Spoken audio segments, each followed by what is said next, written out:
Hey guys, it's Eric here. Welcome to episode 2 of the Finances in Your 20s series.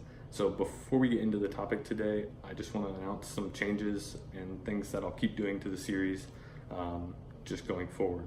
So the first thing, maybe the most important, we're going to try to build like a checklist over here on the side as we go through things, just so by the end of the video you know exactly like the key topics that I was talking about and everything you need to do step by step so that we're in sync. Oh, we're also going to keep it to a one-shot video, so I'm not going to put any breaks in the video or anything. It's just going to be one recording all the way through.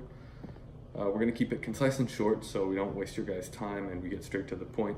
There's no rambling, and also we're going to use simple language, so we're not going to use any crazy terms unless I define them very well.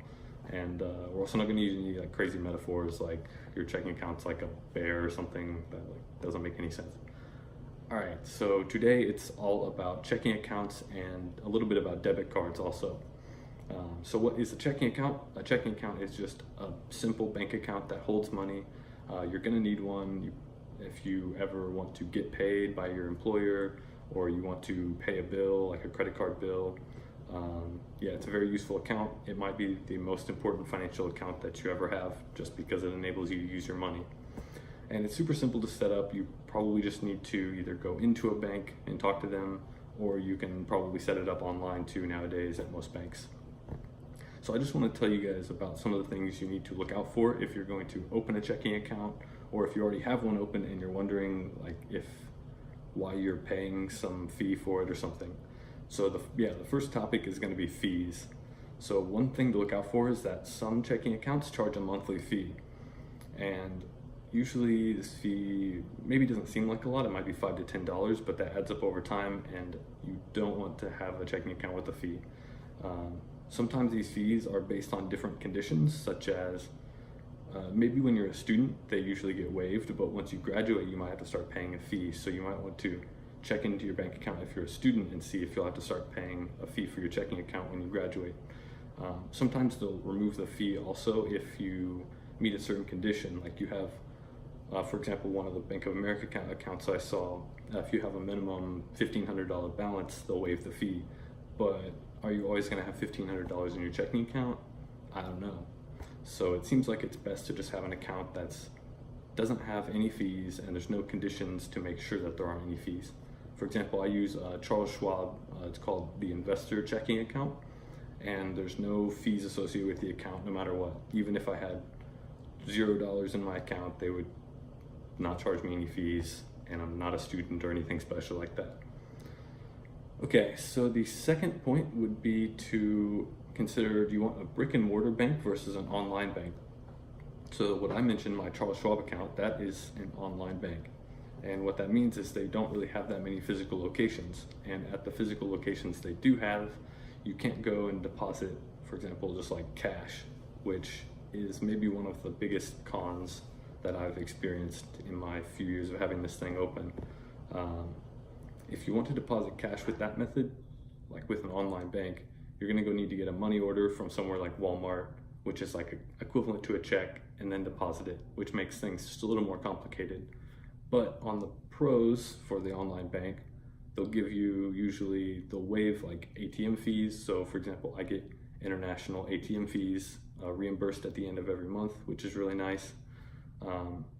Whereas a typical bank might not do that. You might also get a slightly higher interest rate in your checking account, but that really doesn't matter too much, and we'll talk about that why later.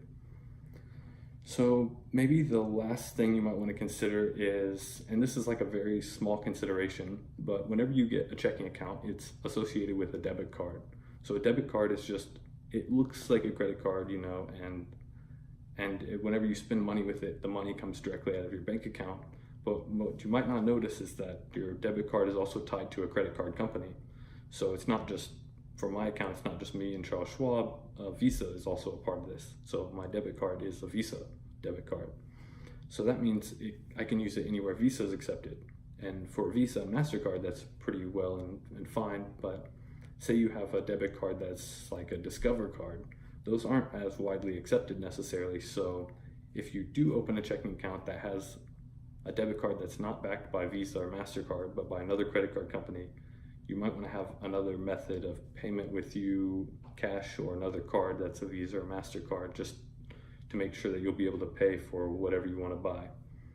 And then just another note about debit cards, and I'm going to preface this with a huge warning of, you should only do this if you're a responsible spender, and we'll talk about exactly what that means in an upcoming video.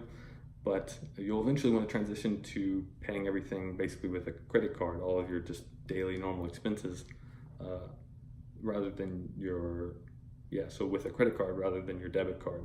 And we'll talk about why in an upcoming episode about credit cards. So that'll be either next episode or the one after that. So yeah, just remember, those are the key things that you need to remember. Just make sure you have no monthly fees if you do find another bank or sign up at another bank, if you haven't already made a checking account. You don't want to shell out money. And even if the interest rate is really bad for this account, it doesn't matter, even if it's just 0% or complete crap. We're going to talk about savings accounts in either the next episode or the one after that. It's either that one or credit cards next. I'm not 100% sure. But in your savings account is where you'll look for a really high interest rate, because that's where you can park extra cash and maybe get between 2 and 3% on your money at the current rates, rather than just keeping it in your checking account. So, okay guys, that's it for this episode. See you in the next one. Thanks.